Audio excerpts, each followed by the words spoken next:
अऊज़ु बिल्लाहि मिनश शैतानिर रजीम। बिस्मिल्लाहिर रहमानिर रहीम। अत्तलाक़ु मर्रतान व इम्साकुम बिमअरूफिन औ तस्रीहुम बिइहसान।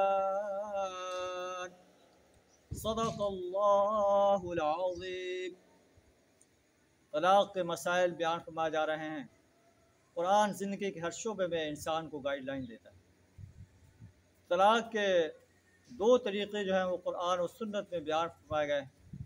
पहला तरीका यह है कि अगर मियाँ बीवी के दरमियान निभाह नहीं हो सकता तो शौहर हर तोहर के बाद जब औरत हैज़ से फारिग हो जाए अपनी बीवी को एक तलाक़ दे। फिर जब दूसरा हैज़ शुरू हो और वो पाक हो जाए तो दूसरी दफ़ा तलाक़ दे। इससे पहले वो चाहे तो रुजू कर सकता है, दूसरी तलाक़ के बाद भी रुजू कर सकता है। लेकिन अगर दूसरी तलाक़ के बाद भी रुजू नहीं किया और तीसरी तलाक़ हो गई तो अल्लाह का कुरान कहता है कि फिर उससे रुजू का हक़ जो है वो ख़त्म हो गया।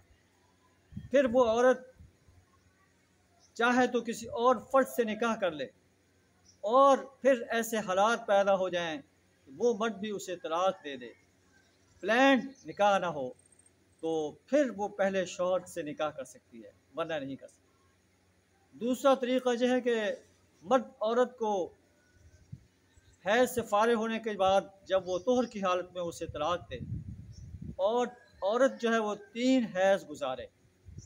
इस 3 हैज़ के अंदर वो मर्द उससे रुजू कर सकता है।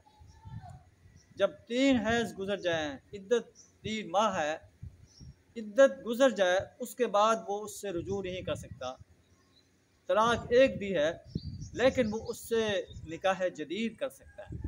ये कुरान की गाइडलाइन है। अल्लाह फरमाता है अत्तलाक़ु मर्रतान, तलाक़ 2 दफ़ा है। फ़इम्साकुम बिमारूफ़िन औ तस्रीहुम बिइहसान। फिर 2 दफ़ा देने के बाद चाहो तो उसे आसान अंदाज से अपने पास रखो और चाहो तो उसे एहसान के साथ रुखसत कर दो। अल्लाह से दुआ तेरा हमें कुरान की इस गाइडलाइन को फॉलो करने की तौफ़ीक़ अता फ़रमाए। व आखिरु दावाना अनिल हम्दुलिल्लाहि रब्बिल आलमीन।